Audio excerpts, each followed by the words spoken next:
galerinha, beleza? Aqui é o professor Fernando do canal História Fácil e hoje nós iremos falar de um assunto muito legal. Iremos falar sobre a Guerra dos 100 Anos. Mas antes de começar esse vídeo, não esquece de dar o seu like, compartilhar e se inscrever aqui no nosso canal e seguir, claro, na minha rede social, belezinha? Tá, vamos começar então? Vamos começar falando então dessa chamada Guerra dos 100 Anos, que durou de 1337 a 1453. Guerra essa que traz várias curiosidades, onde tem vários conteúdos no YouTube, tem vários vídeos. Mas o objetivo aqui do canal é te mostrar a Guerra dos 100 Anos de maneira fácil, compreensiva, com dados históricos baseados em muita leitura e muito estudo. Não que os outros não tenham, é lógico que tem. Mas de maneira didática para você sair bem no seu concurso, no seu vestibular, no seu Enem. Belezinha? Tem vários documentários aqui na rede social falando sobre a Guerra dos 100 Anos. E quanto mais informação, melhor. Belezinha? Mas antes de começar, não esquece de dar o seu likezão aí. Belezinha? Segue então a visão, tá? Segue a visão do que nós vamos falar agora. Nós vamos falar da Guerra dos 100 Anos. O início do conflito está relacionado ao problema de sucessão da coroa francesa. Nos vídeos anteriores falamos da centralização política francesa e falamos que quem tinha poder eram os condes, os vassalos, entre eles Guilherme lá na Inglaterra. Mas vamos voltar um pouquinho mais atrás. Olha só. Pois com o fim da dinastia capetinga, em decorrência da morte do rei Carlos IV em 1328, apresentaram-se dois pretendentes ao trono. Filipe de Valois, nobre francês, sobrinho do rei Filipe o Belo, e Eduardo III, rei da Inglaterra, neto do mesmo Filipe, pelo lado materno.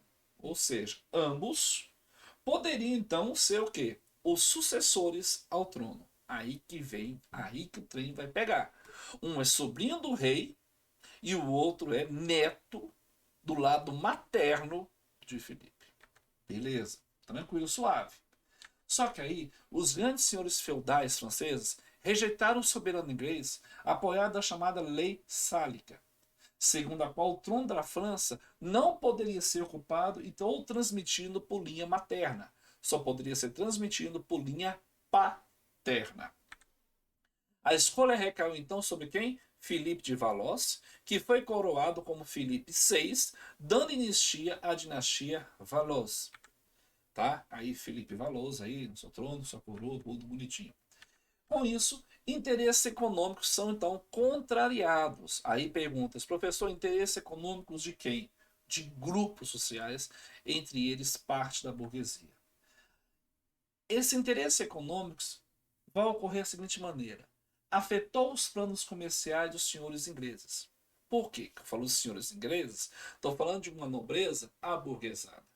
Se Eduardo III houvesse conquistado o trono francês, estaria assegurando a aliança entre Inglaterra e França, que garantiria o livre acesso inglês à região de Flandres, então sob controle francês.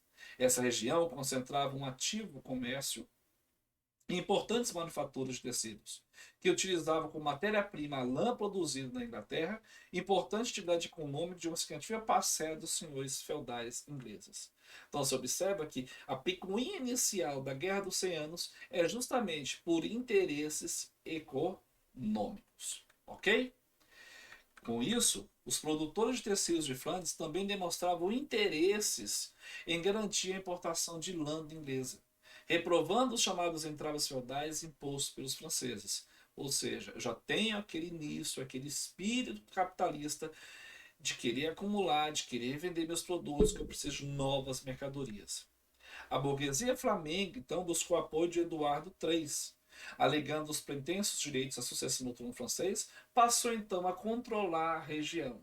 Então você imagine aí o Eduardo chegando no território da França e tomando a região, administrando ela. Em 1337, então, os franceses declararam guerra aos ingleses, iniciando um conflito que se prolongaria por mais de um século, isso em 1337, ok? Nesse sentido, a Guerra dos 100 Anos não foi contínua. Aos 55 anos dispensados efetivamente em combates, intercalaram os períodos de relativa paz e que negociaram tréguas. Por isso que ela vai durar muito mais de 100 anos. A primeira fase do conflito, se podemos chamar de primeira fase, ocorreu em 1337 a 1422, onde a superioridade do exército inglês garantiu expressivas vitórias. E em 1360 os ingleses impuseram aos seus inimigos a paz de Breteuil, pela qual a Inglaterra passava a ocupar praticamente um terço do território francês. E aí não podemos esquecer do sentimento nacionalista francês, esse nacionalismo que começa a se formar e, é claro, não gostar dessa postura desses acontecimentos onde está se resolvendo. Durante os anos de 1315 a 1317, ocorreu um período de grande fome, não só na França, mas também na Inglaterra e em toda a Europa. Consistia em uma série de más colheitas, muita fome e surgimento de epidemias, a principal delas chamada peste negra, que iremos falar disso em outro vídeo. A situação dos franceses era desoladora. As despesas com a guerra, a estagnação do comércio, a disseminação da peste negra agravaram ainda mais as condições miseráveis em que vivia o povo francês. Diante disso, a burguesia de Paris responsabilizando a aristocracia pelas constantes derrotas sofridas. Então imagine, eu tenho uma peste, eu tenho uma pandemia, eu tenho uma praga, eu tenho más colheitas, eu tenho um mau clima e o povo está passando fome. É claro que eu vou perder o apoio de quem? Do povo. Com isso, além disso, ocorreram rebeliões camponesas, tá? As chamadas revoltas de Jacques, alusão a Jacques Bohème, expressão que os nobres franceses usavam para desdar o homem do campo, que poderia se traduzir como João Ninguém. A mais importante ocorreu em 1358, quando milhares de camponeses rebelaram-se contra seus senhores, destruindo inúmeros castelos e exterminando seus habitantes. Então, coloca no pacote uma guerra de 100 anos, revoltas camponesas e a fome e a peste. Em resposta, os nobres, com o apoio do rei, sufocaram a rebelião, executando mais de 20 mil pessoas. Beleza? Em 1364, com Carlos V, ao trono francês, reiniciou-se a guerra então contra a Inglaterra. Nesse período, então, a França conseguiu importantes vitórias, reconquistando a maior parte dos territórios tomados pelos ingleses. Mas, com a morte de Carlos V, marcaria o início de uma série de disputas pelo poder que culminaria com a cisão da nobreza francesa em dois partidos. Quando falamos de cisão, estou falando de divisão do governo francês. De um lado, os Armagnacs e do outro, os Borbulhões. Depois de longos anos, os Borbulhões, derrotados pelos Armagnacs, se aliaram a quem? Aos ingleses.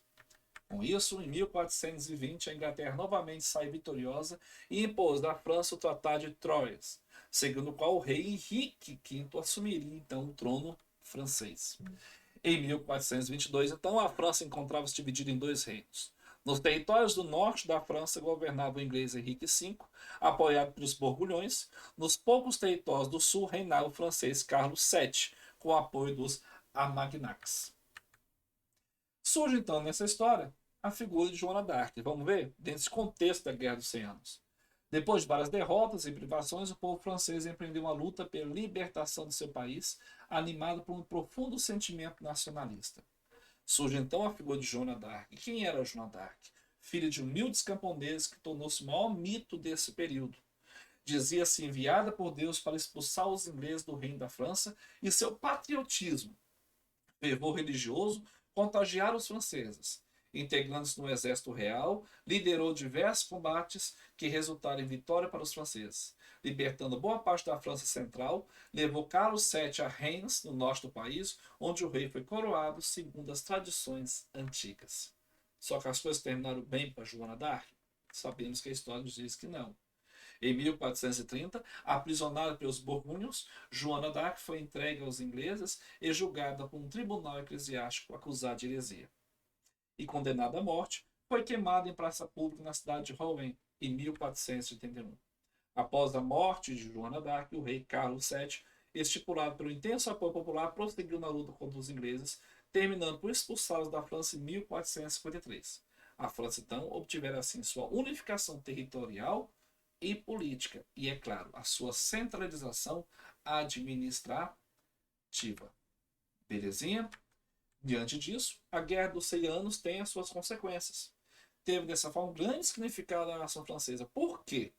pois enquanto debilitaram profundamente as estruturas medievais, provocando a ruína política e econômica dos senhores feudais, permitia aos sucessores de Carlos VII consolidar as bases do novo Estado Nacional, com auxílio da burguesia. Esse fato acelerou o desenvolvimento econômico francês durante toda a chamada Idade Moderna. Belezinha?